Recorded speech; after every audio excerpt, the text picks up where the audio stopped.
Hello বন্ধুরা, কি করছো তোমরা? এটা হলো দেখো আমাদের বাড়ি, আর এটা আমাদের বাড়ি অনেকগুলো খাঁচা বানিয়ে রাখা হয়েছে যেগুলো পাতা তুলতে সাহায্য করে।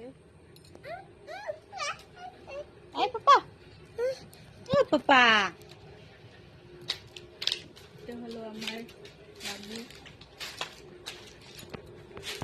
এটা হলো আমাদের ঘর দেখো বন্ধুরা। আর এগুলো সব খাং বানিয়ে রাখা হয়েছে।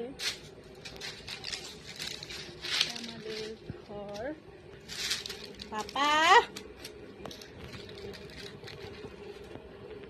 এই দেখো এইগুলো খাং বানিয়ে রাখা হয়েছে যেগুলো আদিবাসী লোকেদের